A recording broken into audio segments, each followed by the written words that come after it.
In one of my latest podcasts, I talked about peace, how to find more peace inside of you and how to be a source of peace for those around you. Well, I think we all agree that peace is really what the world needs right now. But the other side of the spectrum, which a lot of people feel much more prone to go to, is anger. Welcome to Get Real with me, Dr. Friedemann. If you want to live with greater purpose, authenticity, and empowerment, this is your time to upgrade your belief systems, unlock your true potential, and discover the endless possibilities of you becoming the creator of your life. And how often do we read right now the anger that is expressed in airplanes over mask mandates? How many people feel hate and frustration with what's going on in Ukraine and have anger at Putin and the Russians? And how often have you felt so tense and tight with what's going on in your life that the only way to just let it all out was through anger? Anger is such an interesting emotion because it really is like a tidal wave that can wash you away out of being rational, considerate, kind of normal, and act like a teenager having a temper tantrum. And at the same time, it can make you feel so powerful and so right that somehow it justifies your actions. Until once the anger has subsided, you realize, oh my God, I made a fool out of myself. The other day I was driving and there was a very slow bike in front of me and I couldn't really pass by. The street was too narrow and I didn't want to, potentially injure the biker, and I certainly didn't want to put myself in danger either.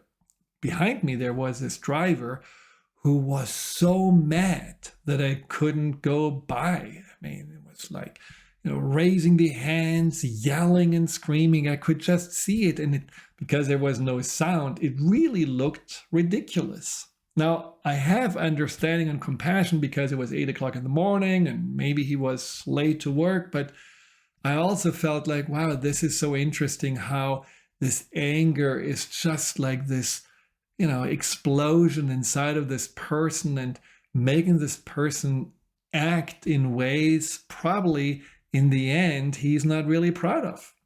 How often does that happen to you? I am not proud of having had an anger explosion not long ago where early in the morning I was dealing with my horses and then the blacksmith came and the blacksmith was at the other part of the property and I had to bring the horses over there, but they didn't really listen because, horses rather like to eat than being dragged to get their feet done. They don't like pedicures necessarily. So he was honking the horn, wanting to be let in. I was pulling the horses. Well, at some point, I just yelled for him to stop honking the horn because I was really trying to hurry up as it was. And my yelling wasn't pretty, I tell you that. I don't know if he heard it. I think he did, because when he saw me then later, he just started to diffuse the energy by telling some jokes, and he always has some jokes in mind.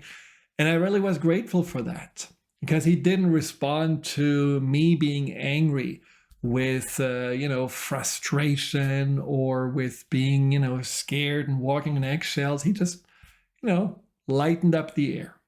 Now, what I'm not proud of is that the only way for me to have a feeling to express myself in that moment was through anger.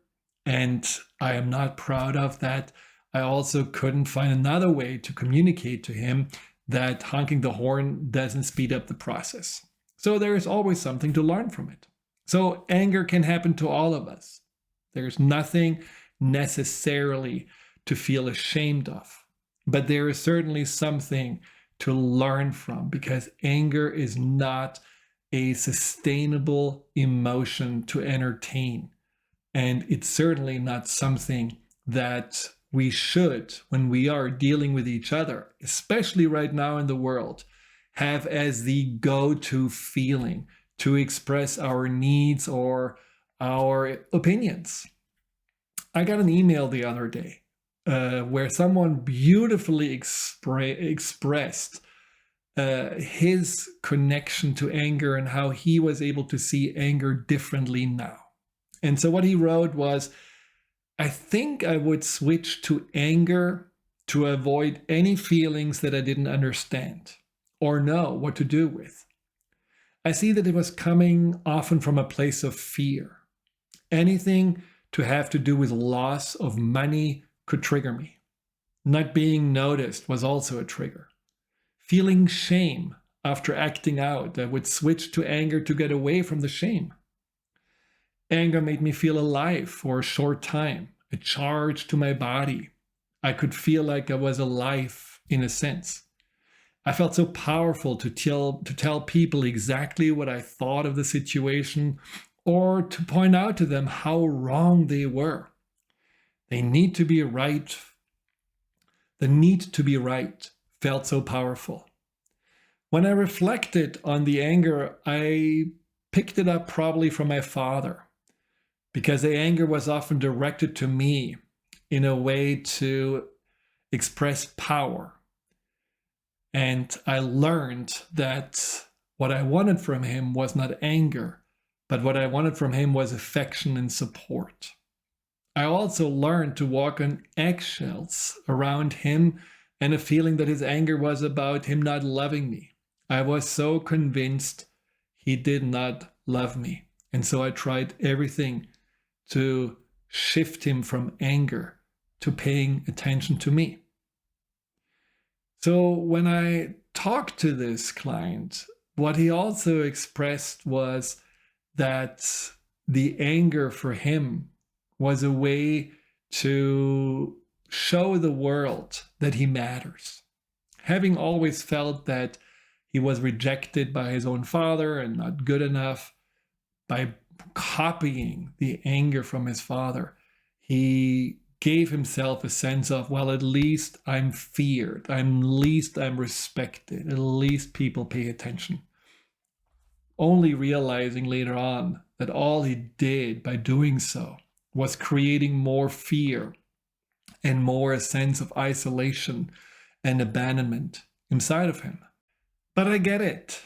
There is a toxic temptation to use anger, especially when we are feeling out of control and powerless, and when we really want to regain control and assert ourselves. And we're not realizing what happens inside of us when we are using anger. From a subconscious perspective, everything we say and everything we feel, the subconscious takes personally.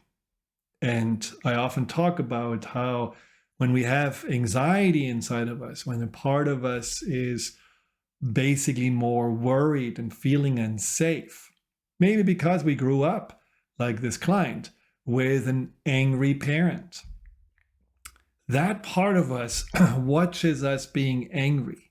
And that part of us all of a sudden says, well, you are just exactly like that person I was afraid of. So I don't really know I can trust you. I don't think that I can really be around you because you are scary. And that is a reason why so many people that I'm working with tell me that once they had an anger outburst, there is not only regret or shame, there is also more anxiety that's coming up almost instantaneously.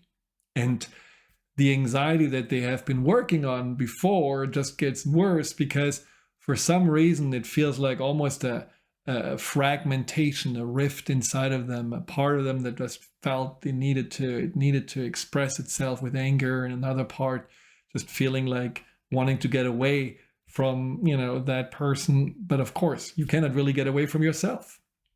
So being really aware of that anger has its place in the whole array of emotions, but it needs to also be seen as our responsibility to use it, to listen to it, to understand it, and then to ultimately manage it in ways that it does not take over. Just like we cannot allow anxiety to take over. I feel anger is often the mask. My father was someone who was certainly often expressing his emotions with anger. And I know from how later on in his life he shared what was going on deep inside of him, that his anger got always triggered when he felt that the shoe gonna drop, something will be taken away from him, when he didn't feel safe, when he was afraid that he would have, again, to face gloom, doom, loss, whatever he experienced when he was a young man during World War II. His anger was the cover-up for his vulnerability. And because he didn't really feel safe to express his vulnerability, anger was a way just to let some of this emotional charge out. Now, when you think about your own anger, don't you think a lot of the times when you're angry, you actually feel underneath pain, maybe sad, maybe anxious or insecure? Somehow it feels more comfortable because it feels more strong and powerful to express anger. But deep inside, are those emotions that you're really dealing with, those deeper layers addressed with the anger, or are they just chased away and pushed aside?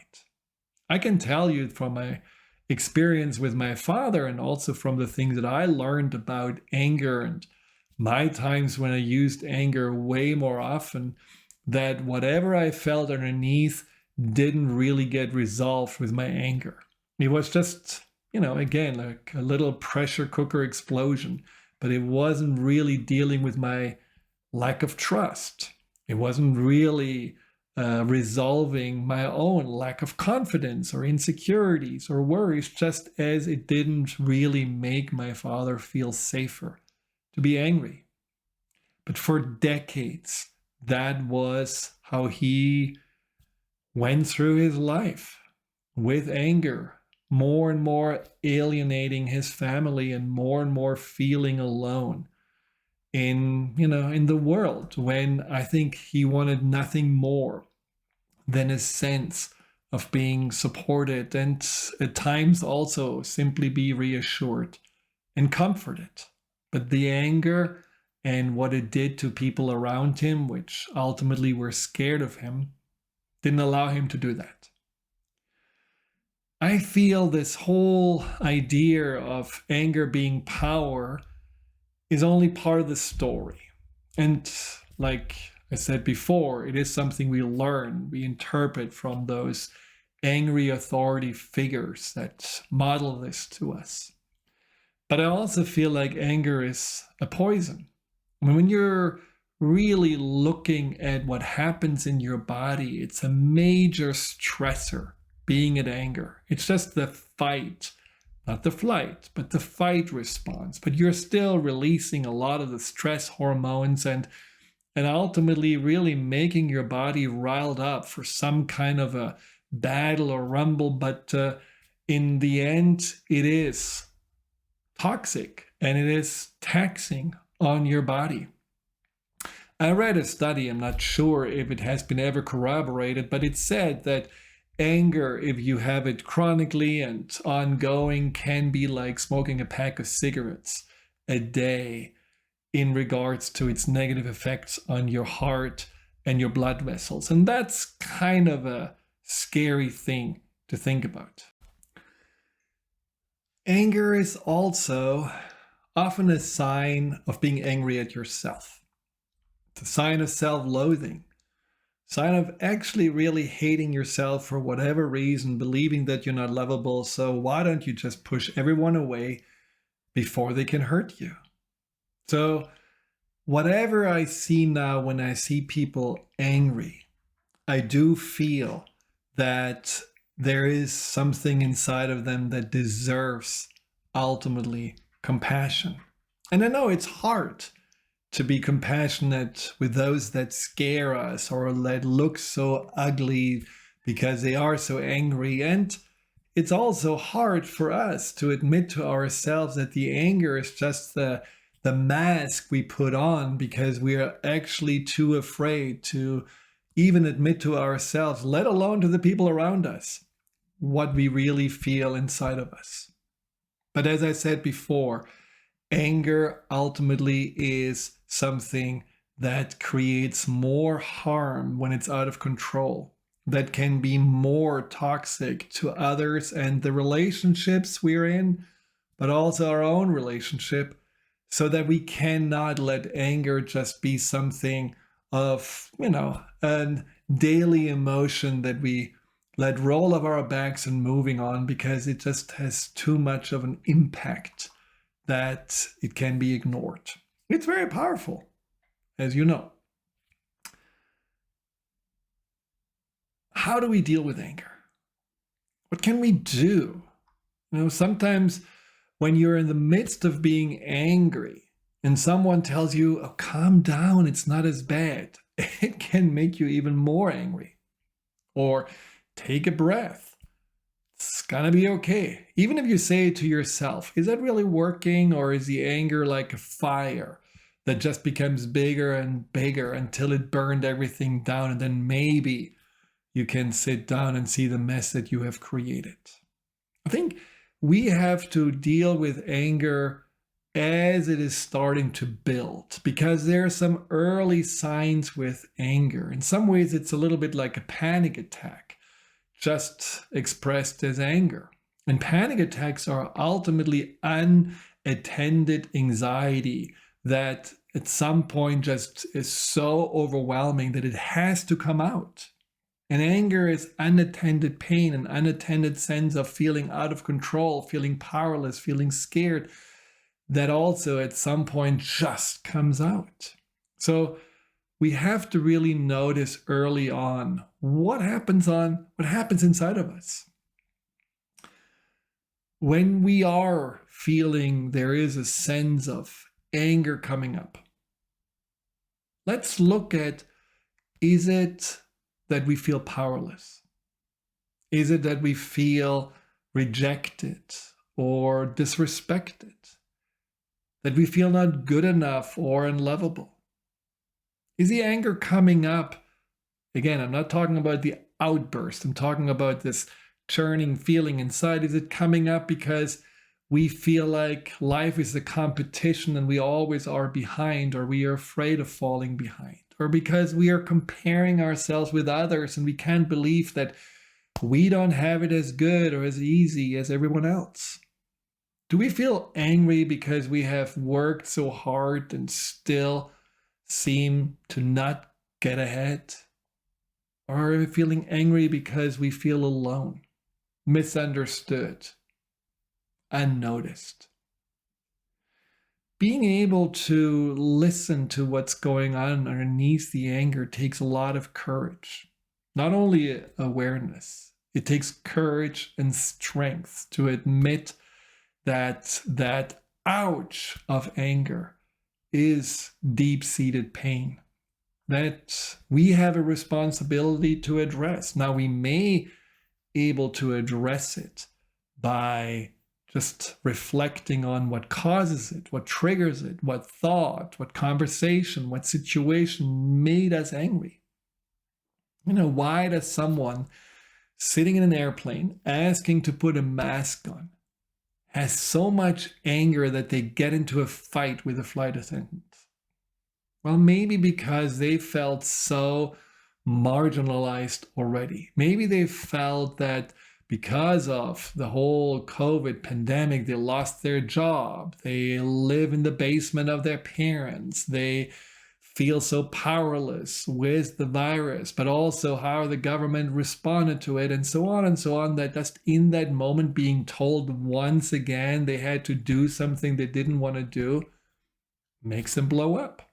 So there's always a story behind.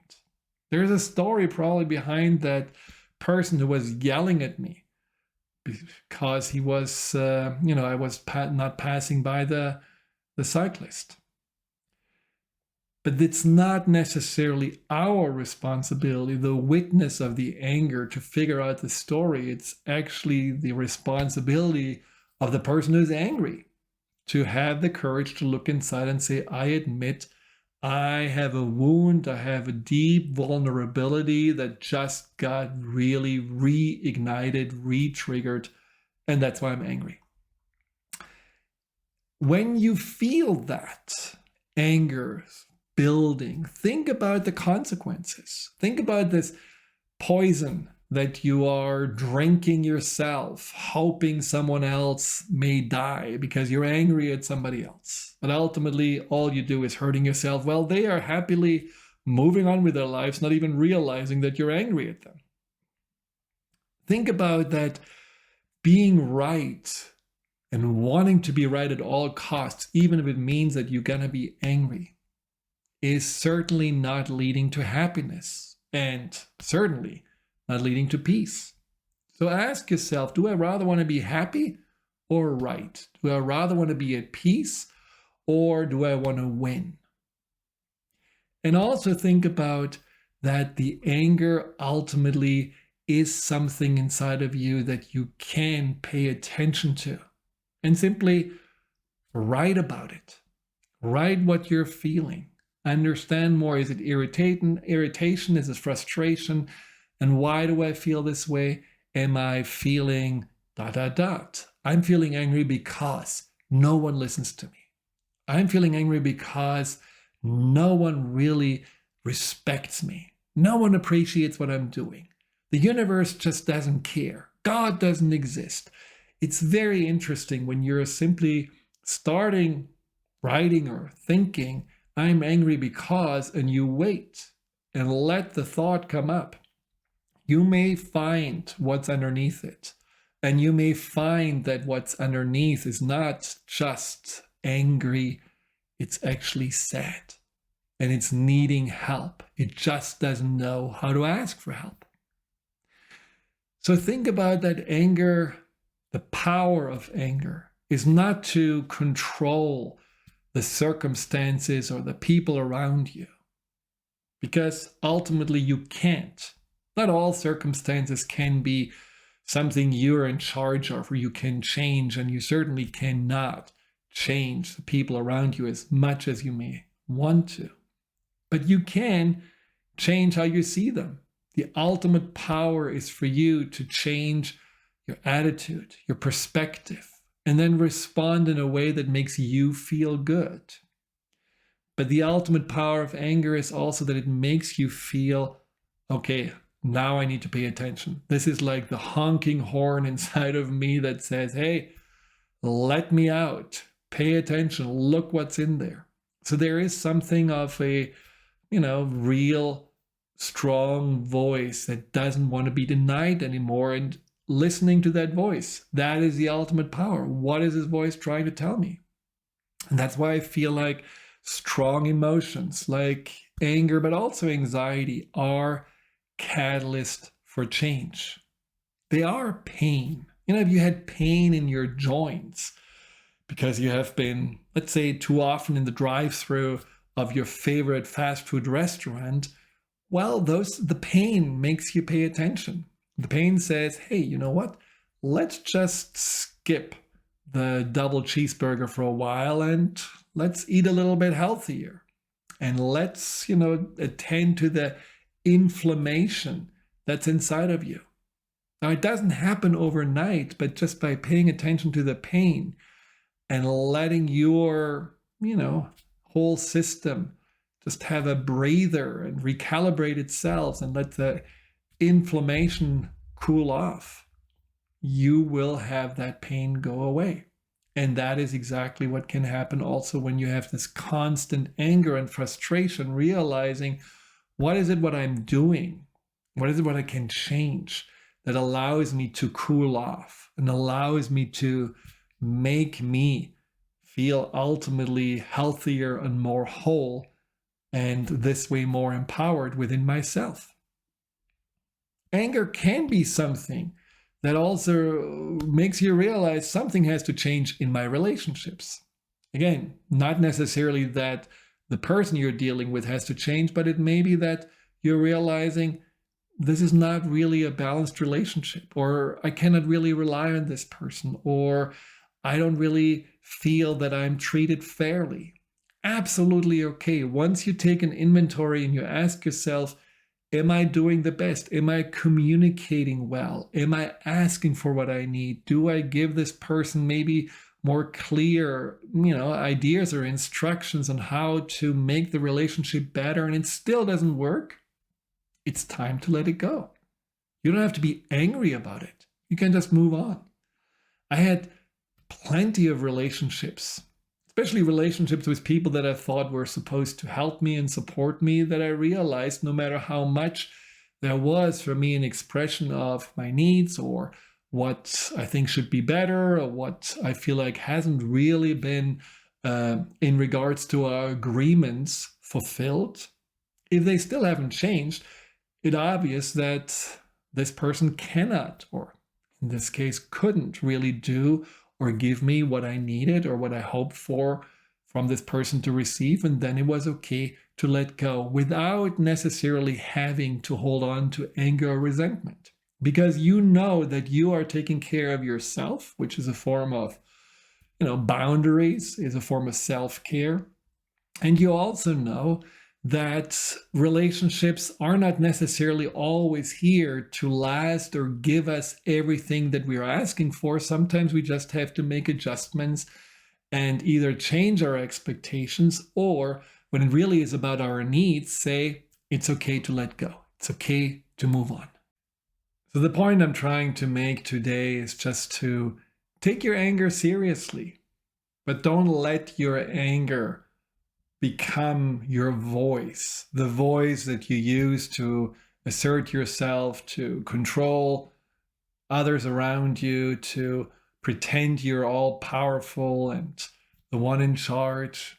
See anger as what it is, ultimately a voice inside of you that needs to be heard, but a voice that is also sometimes too afraid to really show the pain and the vulnerability that's underneath that.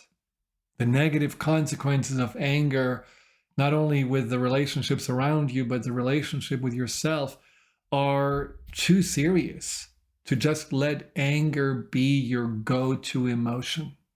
Have the courage, the strength to admit that there is something else inside. Again, anxiety, insecurity, sadness, loneliness, limiting beliefs of whether you're good enough or whether you're seen or whether you're lovable, that need to be addressed so that this pain that causes the anger is also something that eventually can disappear. Doesn't have to be overnight. Anger is not something that you should never have. Of course, as I said, sometimes we do have to use anger as a form of setting a boundary. Sometimes the anger is our alert system that things are out of balance, that they're not right. But once you pay attention, the anger needs to be able to get released and let go of. Whether it's, again, through understanding what action to take so that you're not reacting but responding to that emotion of anger, or that it means that you need to forgive and release whatever person has made you angry, or change your perception from being angry at something that happened, maybe even angry at yourself for making a mistake, to, wow, I really learned a lot here. This is a great growth opportunity. I know next time it won't happen again. Let anger not become a wildfire that destroys everything around you and inside of you, but let anger just be a flashing light that makes you pay attention to whatever in your world, inside or outside, needs to be attended to. Sometimes we are not really aware of what's going on with us. And so anger is just a very clear way that something needs to have our attention. Now, it's not as clear as maybe what we think when we are angry it may be. We have to take a little time and spend a little introspection to figure out what's underneath. But it's absolutely worth it. And if you still get angry sometimes, don't be mad. Just see it as a way for you to realize I probably didn't attend too much to myself. I probably was too busy or too distracted or too externally focused. So the anger just needed to come up in order for me to see that something is out of balance. So when I was angry at the blacksmith the other day, I knew that the reason for this is that I had overextended myself, that I was too scheduled, that I didn't have a lot of breathing room because the demand was so high that I just had to just take it on, and I didn't have enough boundaries with myself. And that's always a lesson that from time to time comes up.